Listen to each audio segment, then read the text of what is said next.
Hello everyone, Jai Mahakal. I welcome you all in another session of spoken English language program which is based on my book. Let's speak English. तो आइए शुरू करते हैं।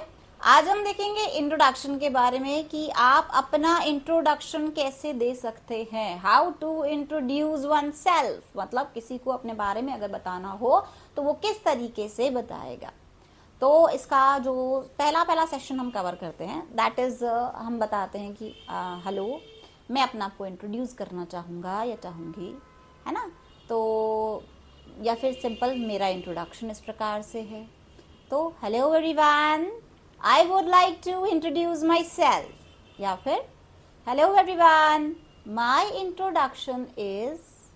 ठीक है, दोनों में से एक सेंटेंस हम यूज़ कर सकते हैं। तो इसका नेक्स्ट स्टेप अपना नाम बताएंगे, है ना। My name is Sonia Chadha. फिर उसके बाद आती है आपकी क्वालिफिकेशन क्या है ना। आप क्या आपकी क्वालिफिकेशन किस हिसाब वो है कि आपने कितना कितना पढ़ा हुआ है, क्या क्या पढ़ रहे हो, है ना। अभी जैसे अब मैं तो पोस्ट ग्रेजुएट हूँ, है ना। तो my academic qualification is I completed my post graduation in computer science and MA in English as well. तो I am double PG. आप नॉर्मली अगर बोलना चाहें, अगर आप परज्यू कर रहे हैं तो उसके लिए आप क्या बोलेंगे, I am pursuing. परस्यू नहीं बोलेंगे हम उसको, परज्यू बोलेंगे। I am pursuing BA, BCom, BSc, BBA, जो भी आप कर रहे हैं आप उसके लिए बोल सकते हैं। So this was about the qualification, जो आप अपने बारे में बताते हैं। अगर आपने कंप्लीट कर लिया है तो आप बोलेंगे आई हैव कंप्लीटेड, और अगर आप कर रहे हैं तो आप उसको बोलेंगे परज्यू, उसको परस्यू नहीं बोलते, है ना। I am pursuing BCom। अब आप कहाँ से कर रहे हैं, है ना, कौन से कॉलेज से कर रहे हैं। अगर आप स्कूल में हैं तो आप स्कूल का बता सकते हैं कि इसके लिए अभी अगर आपने स्कूल पास आउट ही करा है तो that would be I completed my schooling from Saint John's senior secondary school which is at its zenith today. Zenith मतलब उसकी टॉप मोस्ट पोजिशन पर है, कोटा का best that is school, fine. तो which is at its zenith हो सकता है, pinnacle हो सकता है, टॉप मोस्ट हो सकता है। तो I completed my schooling from Sophia senior secondary school which is at its zenith today, या which is at its pinnacle, और which is at its top most level। ये तीनों चीज़ें जो होती हैं वो डिफाइन करती हैं आपके इंस्टीट्यूशन को जहाँ से भी आप अपनी एजुकेशन प्राप्त कर रहे हैं। अब यही चीज़ जो होगी वो हमारे कॉलेज के लिए भी बोल सकते हैं, like I completed my post graduation from MIMT college which is eight its zenith today. So this was about your qualification. तो सबसे पहले हम अपने आप को इंट्रोड्यूस कैसे करेंगे, like hello everyone, I would like to introduce myself, my name is Sonia Chadha. As far as my academic qualification is concerned, I am postgraduate in 2 fields. That is, I completed my post-graduation in computer science and MA in English as well. As far as my technical know-hows, अब यहाँ technical अगर हम field बताना चाहें जो computer से ही related है, तो as far as my technical know-hows are concerned, I am doing O&A level certificate holder, which is an undertaking of the government of India. So ये आपका एक शॉर्ट सा डिस्क्रिप्शन है जो आपने अपने बारे में बताया है और आपकी क्वालिफिकेशन के बारे में बताया है कि आप क्या कंप्लीट कर चुके हैं और अभी आप क्या कर रहे हैं, फाइन। तो अब जो हम नेक्स्ट देखेंगे हम हमारी स्ट्रेंथ के बारे में कि एक्चुअली हम अपने आप को, अपनी स्ट्रेंथ को कैसे डिफाइन करते हैं, मतलब हम कितना सक्षम हैं आगे करने के लिए, कि हम क्या क्या कर सकते हैं, कितना कैलिबर है हमारे अंदर, फाइन। एंड क्वालिफिकेशन के बाद अब हम जो स्टडी करेंगे that would be your strength. What is your strength? So let's start with it. So सबसे पहले जो हम अपनी स्ट्रेंथ को स्पेसिफाई कैसे करें, सबसे पहले अपनी क्वालिटी है उसके बारे में आप बताएंगे।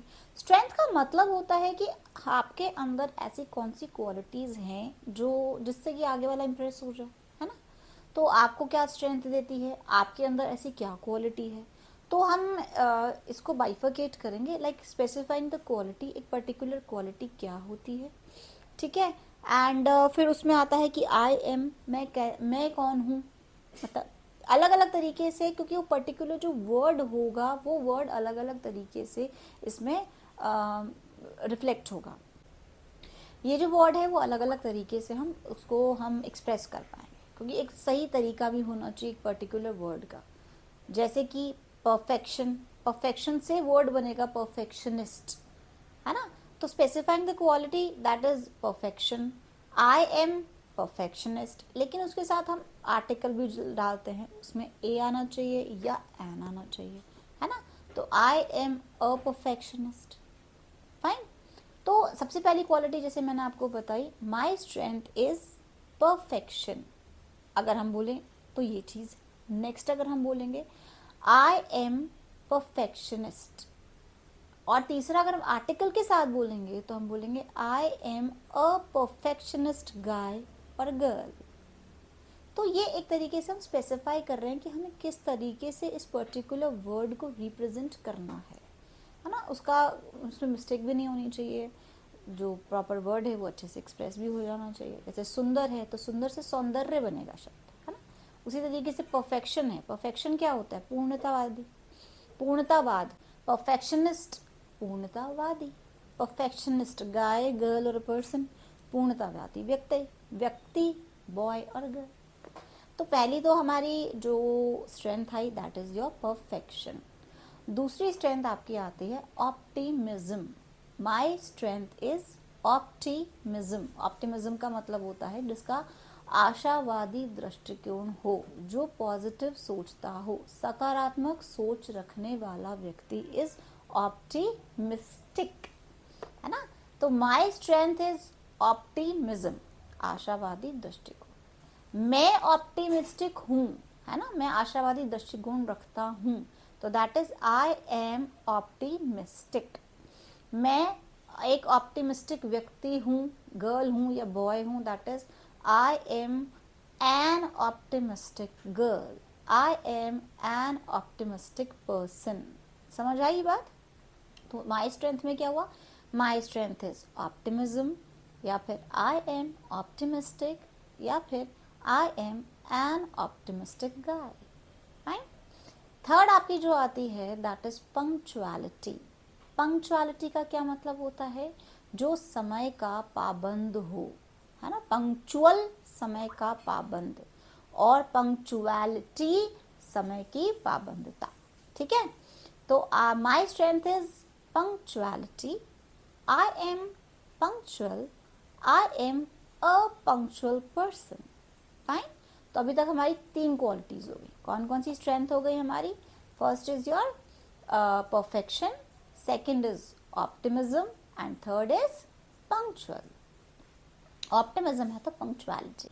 सो माई strength is optimism, punctuality, perfection. अब चौथी जो आती है वो आती है हमारी सिंसेरिटी। सिंसेरिटी मतलब जो व्यक्ति काफ़ी गंभीर होता है, शांत स्वभाव का होता है, उसमें एक समझ होती है, सिंसेर। अपने कार्य के प्रति वो काफ़ी प्रॉपर तरीके से अपने कार्य को करना पसंद करता है। तो that is my strength is sincerity, I am sincere, I am a sincere guy, fine. Then next आती है आपकी ऑनेस्टी। ऑनेस्टी क्या होती है, ईमानदारी।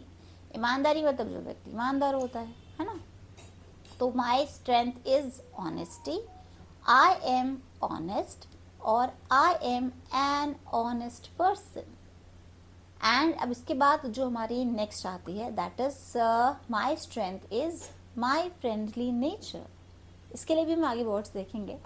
माई strength is my friendly nature, I am a friendly person, आ गया तो नॉर्मली आई एम फ्रेंडली, या फिर आई एम अ फ्रेंडली गाय और अ गर्ल। तो ये आपकी हुई हमारी strength, that is sincerity. Then we have honesty.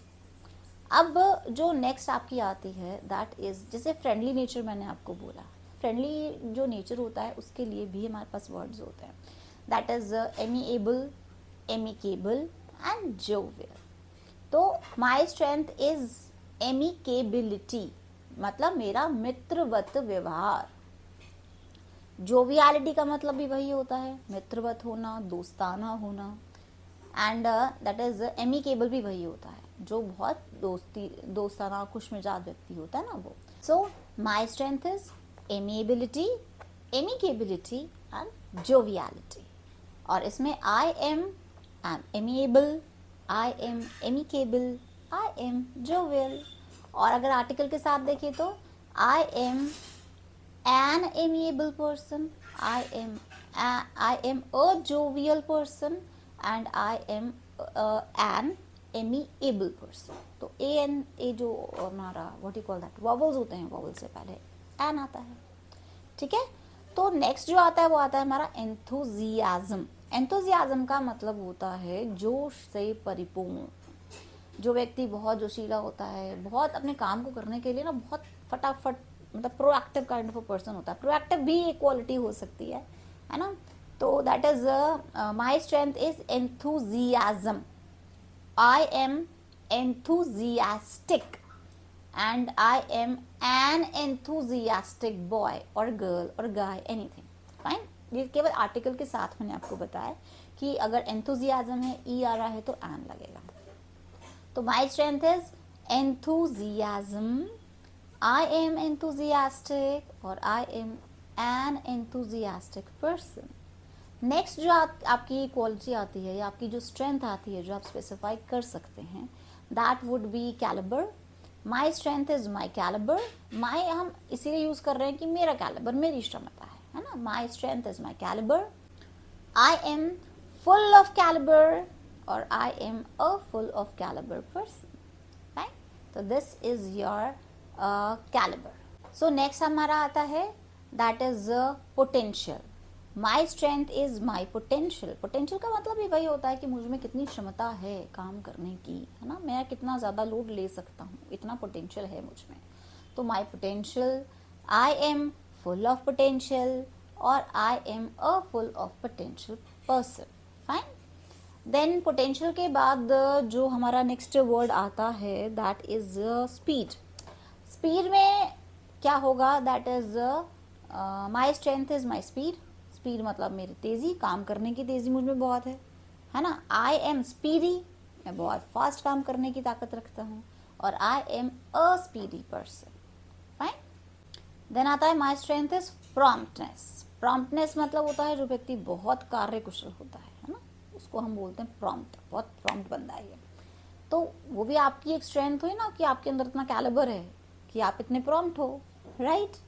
तो my strength is promptness. I am prompt and I am a prompt person. तो ये आपकी हुई स्ट्रेंथ. फाइन. देन नेक्स्ट आपकी आती है your next strength is that is assertive, है ना. आई एम असर्टिव बोल सकते हो आप, या फिर माई strength is my assertive nature. I am assertive, I am an assertive guy or a girl. assertive का क्या मतलब होता है? assertive is स्वभावात्मक व्यक्ति, मतलब जो बहुत अपने कार्य को एक उस तरीके से करता है जो एक पॉजिटिव एस्पेक्ट को लिए हुए होता है. उसका स्वभावात्मक कार्य इस तरीके की दिशा में जाता है जो सबके लिए बहुत इम्प्रेसिव होता है. देन आपका नेक्स्ट जो आता है एसर्टिव नेचर के बाद आता है माई डॉगमेटिक नेचर. ऐसे डॉगमेटिक का मतलब तो होता है बहुत हठ धर्मी होना. तो हठ ही होना आप एक नेगेटिव में भी सोच सकते हो, लेकिन अगर आप उसी चीज़ को पॉजिटिव एस्पेक्ट में देखो कि मुझे अगर कोई टारगेट मिला है तो मेरी जिद है, मुझे उसे पूरा करना है, मैं उसे पूरे किए बिना नहीं छोड़ूंगा. तो माई डॉगमेटिक नेचर, है ना. नेगेटिव सेंस में हम उसको नहीं लेंगे कभी भी. मेरी ताकत ही मेरा हटी नेचर है, क्योंकि मुझे पता है मुझे अपने काम को पूरा करना है. I have to complete my work, है ना. इसको हम हट बोलते हैं, हट होना. तो my strength is my dogmatic nature. I am dogmatic और I am a dogmatic person. Fine. Then आपका जो नेक्स्ट आता है that is cool temperament. Cool temperament बहुत ज़रूरी होता है किसी भी प्रोफेशन में. कूल टेम्परामेंट का मतलब होता है पेशेंस, ठंडा दिमाग रखना, है ना, सब्र रखना. क्योंकि ठंडा दिमाग आपका सिर्फ तभी रहेगा जब आपके अंदर सब्र होगा. राइट.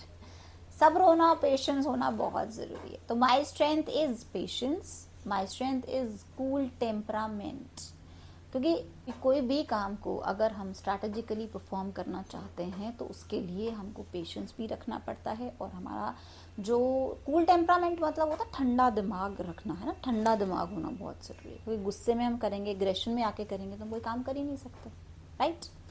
तो my strength is cool temperament, और I am cool temperamented, I am a cool temperamented person. ये नॉर्मली आर्टिकल के साथ मैंने आप लोगों को ये पर्टिकुलर वर्ड को प्रोनाउंस करके बताया है ना, ज़रूरी नहीं हम ये चीज़ बार बार बोलें and, but you should know this. Then आपका जो नेक्स्ट आता है दैट इज मिर्थ। मिर्थ का मतलब होता है जॉय, है ना, जॉय फैलाना। तो my strength is to spread mirth, खुशी फैलाना। आई एम मिर्थफुल, क्योंकि मैं हर जगह जॉय चाहता हूँ, और I am a mirthful person, I am a mirthful person. Then next आती है आपकी स्पिरिचुअलिटी। स्पिरिचुअलिटी का मतलब होता है भगवान में बिलीव करना। जो भी कोई व्यक्ति अपने भगवान को बिलीव करता है उस वो हमेशा डिटरमाइंड रहता है अपने काम को लेकर, राइट। तो my strength is spirituality, spirituality. I am spiritual, I am spiritual, और I am a spiritual person, I am a spiritual person. की जो नेक्स्ट स्ट्रेंथ आती है दैट इज 3D। 3D का क्या मतलब होता है? 3D का मतलब होता है डेडिकेशन, डिवोशन एंड डिटर्मिनेशन, इसीलिए हम इसको बोलते हैं 3D। डेडिकेशन का मतलब क्या हुआ? डेडिकेशन का मतलब होता है जो व्यक्ति अपने कार्य के प्रति समर्पित हो, और next word is devotion. Devotion मतलब होता है भगवान के प्रति समर्पित होना, और तीसरा आता है डिटरमाइंड। डिटरमाइंड मतलब होता है दृढ़ निश्चयी व्यक्ति, जो अपने कार्य को लेकर बहुत फर्म डिटर्मिनेशन रखता हो कि मुझे अपने वर्क को कंप्लीट करना है एंड ऑन टाइम करना है, that is punctual. So 3D quality क्या बताती है हमारी? दैट आई एम 3D, या I do believe in 3D, और माई strength is 3D. So 3D stands for dedication. I am dedicated towards my work. Then comes out to be your devotion. Devotion, I feel that work is my God, so I am devoted towards the same. And third one is your determination. Determination is I am determined to accomplish my task. To complete my work at my level of satisfaction is a must. So this is your 3D quality. And you should perceive it, आपके अंदर ये चीज़ होनी चाहिए। तो ये था हमारा strength के बारे में कि आपकी स्ट्रेंथ क्या होनी चाहिए। आपको आपके इंटरव्यूज़ में ये सारी स्ट्रेंथ नहीं बोलनी है। जब आप अपने आप को बताते हैं तो इसमें से आप 3 या 4 मैक्सिमम टू मैक्सिमम 4 पिक कर सकते हैं अपने आप को डिफाइन करने के लिए कि आप क्या हो। फाइन, डिस्कस करिए। नेक्स्ट आती है हमारी हॉबीज़। हॉबीज़ के अंदर हम अपनी जो है आपको क्या पसंद है ना, आपको किस चीज़ में इंटरेस्ट है, इस चीज़ को हम डिफाइन कर सकते हैं। लाइक प्लेइंग गेम्स हो सकती है किसी की भी हॉबी, और गेम्स भी बहुत सारे होते हैं, है ना। तो माई हॉबीज़ आर, हम स्टार्टिंग कैसे करेंगे? My hobbies are playing indoor games such as, क्योंकि इंडोर गेम्स और आउटडोर गेम्स दो तरीके के साथ गेम्स का बाइफिकेशन हो सकता है। तो my hobbies are playing indoor games such as, अब इंडोर गेम्स में कौन कौन से हो सकते हैं? It is chess, carrom, snooker, table tennis, then we have snakes and ladders, scrabble, Chinese checkers. तो ये कुछ हमारे इंडोर गेम्स हैं, राइट, जो हम घर के अंदर खेलते हैं। इंडोर गेम्स का मतलब होता है ऐसे गेम्स जो आप घर पे बैठ के खेल सकें। Then in outdoor games I like to play, ये आपका सेंटेंस होना चाहिए, है ना, कि मुझे आउटडोर गेम्स में ये सब खेलना पसंद है। जैसे आउटडोर गेम्स में क्या हो गया हमारा?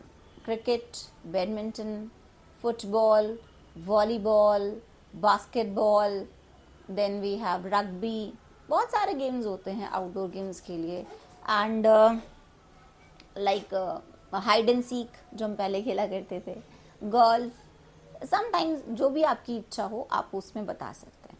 तो इसमें आपको इतने सारे गेम्स नहीं बोलने हैं, लाइक आपको एक सिंपल अपने 2-2, 3-3 आप बोल सकते हैं। जैसे My hobbies are playing indoor games such as chess, Scrabble. I love to play Scrabble. ये थोड़ा बहुत सेंटेंस आप ऐड कर सकते हैं. In outdoor games, I like to play badminton and golf. So ये आपकी कुछ हॉबीज़ हो सकती हैं जो कि सिर्फ गेम्स पर बेस्ड है. इसके अलावा भी आपकी बहुत सारी हॉबीज़ होती हैं, राइट? तो उन हॉबीज़ के अंदर हम डिफ़ाइन कर सकते हैं कि आपको इनके मतलब गेम्स खेलने के अलावा आपको और क्या क्या पसंद हो सकता है. अपार्ट फ्रॉम प्लेइंग गेम्स, आपकी हॉबीज़ जो है वो लाइक दूसरी हॉबीज़ भी हो सकती हैं, है ना? तो दूसरी हॉबीज़ में हम क्या क्या डिफ़ाइन कर सकते हैं, इसमें हम स्टार्ट कर सकते हैं. आई ऑल्सो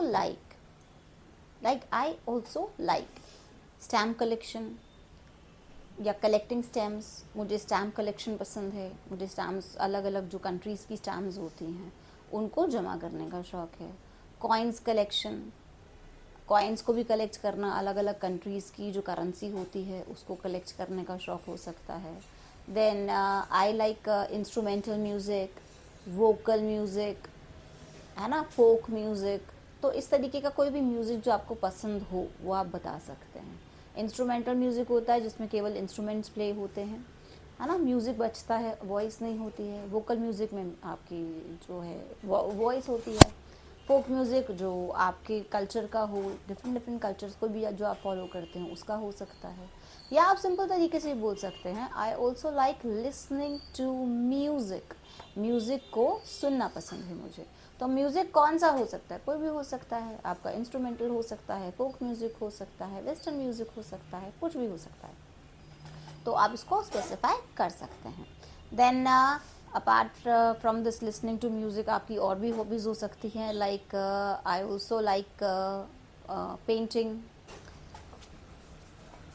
देन आपकी हो सकती है that is watching movies. Movies के अंदर भी आपको कौन सी पसंद है? बॉलीवुड पसंद है, हॉलीवुड है, टॉलीवुड है, कौन सी आप मूवीज़ देखना पसंद करते हैं? Then comes out to be your that swimming, dancing, painting, reading story books. Swimming is तैरना, डांसिंग इज़ नृत्य करना. नृत्य करने में भी आपकी बहुत सारी हो सकते हैं. लाइक आपको कौन सा डांस करना पसंद है? क्लासिकल पसंद है, वेस्टर्न पसंद है, हिप हॉप एंड और भी बहुत सारे फॉर्म्स हैं लाइक सालसा. तो ये डिपेंड करता है आपके ऊपर. तो आप उसको स्पेसिफाई करना चाहें तो वो भी बता सकते हैं कि आपको डांस में कौन सा डांस पसंद है. रीडिंग स्टोरी बुक्स, मतलब स्टोरी बुक्स पढ़ने का शौक़ है आपको. रीडिंग बॉलीवुड मैगजीन्स पढ़ने का आपको शौक़ है. तो ये कुछ आपकी what you call that hobbies हैं. और भी हो सकती हैं जैसे गार्डनिंग हो सकती है, मिमिक्री हो सकती है. गार्डनिंग इज़ बागवानी. बहुत सारे लोगों को होता है प्लांटेशन का शौक़. देन मिमिक्री वो होता है किसी और की उसमें बोलना, किसी और की स्पीच लाइक होती है ना, आवाज़ में बोलना. That is called as mimicry. तो ये कुछ आपकी what you call that hobbies हुई, राइट? तो हॉबीज़ में आप आपकी हॉबीज़ में आप कैसे स्पेसिफाई करेंगे, दैट इज़. तो how to define your hobbies? My hobbies are playing indoor games such as chess, snooker and Scrabble. I like to play Scrabble because Scrabble is a word game and I like to make words. In outdoor games I like to play badminton and I also like listening to music, specifically soft music. I also have interest in dancing, sketching and painting as well. So these are my hobbies. Discuss करें. So next आपका जो आता है वो आता है हमारी M. My aim is, मैं क्या बनना चाहता हूँ या चाहती हूँ. तो my aim is to become a doctor, an IITian, an engineer, a lecturer, professor, educator, radio jockey, air hostess, cabin crew, educator, trainer, कुछ भी हो सकता है जो भी आप बनना चाहें. आजकल तो लोग यूट्यूबर बनना चाहते हैं, देन कंटेंट क्रिएटर. बहुत सारे हमारे प्रोफेशंस हैं जो हम ऑप्ट कर सकते हैं. और भी बहुत सारे करियर्स आप ऑप्ट कर सकते हैं. जैसे आपका हो गया lieutenant, major, navy officer, astronaut, palmist, makeup artist, painter, fashion designer. बहुत सारे होते हैं. आप कोई भी अपना प्रोफेशन उसमें ऑप्ट कर सकते हैं. तो लाइक इसके लिए हम बोलेंगे my aim is to become an educator, because मैं एजुकेटर हूँ, because I have a passion for teaching. I love to gain knowledge and I love to spread knowledge. मुझे knowledge gain करना भी बहुत पसंद है और knowledge spread करना भी बहुत पसंद है. I like to have intellectual people around me. मुझे अपने आसपास बुद्धिमान लोग, जो intellectual होते हैं ना, वो लोग अपने आसपास पसंद हैं. तो मुझे उनसे कम्युनिकेट करना अच्छा लगता है, इसीलिए मैं एक एजुकेटर बनना चाहती थी. तो these could be your aim in life. देखिए दो तरीके से होते हैं, एक तो होता है हमारा एम, एक होता है हमारा रिजोल्यूशन. एम का मतलब होता है target set for long run, मतलब लंबे समय के लिए जिस चीज़ पे आप फोकस करके काम करेंगे और उसे अकम्प्लिश करेंगे, वो होता है आपका एम. एंड उसके बाद आता है आपका रिजोल्यूशन. रिजोल्यूशन का मतलब होता है आपका संकल्प क्या है. आप संकल्प मतलब आपका it is a target set for a short run, छोटे रन के लिए जो आपका टारगेट होता है वो. तो योर एम इन लाइफ तो हमने डिस्कस कर लिया है ना. Aim is my aim is to become. अब आएगा माई रेजोल्यूशन. माई रेजोल्यूशन मतलब मैं संकल्प लेता हूँ कि मुझे ये काम करना है और डेली बेसिस पे करना है, या मतलब मुझे उस चीज़ के अंदर अपने आप को सशक्त बनाना है. I have to strengthen my self in that, है ना. तो it is like my resolution is to be a good learner of English language, है ना. मुझे एक अच्छा ज्ञाता बनना है इंग्लिश लैंग्वेज का. Then to wake up early in the morning. बहुत सारे लोग होते हैं जो नहीं उठ पाते हैं, तो वो एक संकल्प ले सकते हैं कि हाँ मुझे डेली सुबह जल्दी उठना है. Not to be a liar, अपने आप से संकल्प लो कि मैं कभी झूठ नहीं बोलूँगा. I have to prove my self and obey my parents, मुझे अपने आप को प्रूव करना है, अपने पेरेंट्स को ओबे करना है. तो ये हमारे छोटे छोटे संकल्प हो सकते हैं, है ना. तो आपको डिफरेंस समझ में आया एम और रेजोल्यूशन के बीच में? Do tell me in the comment section. आप कमेंट करते हैं तो मोरल हाई होता है एंड अच्छा लगता है कि that you people are actually gaining something. Next आपका हो सकता है I want to dedicate my life serving my nation, my society, है ना. मैं अपनी लाइफ को डेडिकेट करना चाहता हूँ अपने नेशन को सर्व करते हुए, अपनी सोसाइटी को सर्व करते हुए. नेक्स्ट आपका हो सकता है life is a challenge, accept it. Life एक चैलेंज है, एक्सेप्ट करो और आगे बढ़ो. आपको करना है, you have to do it. Life is a struggle, face it.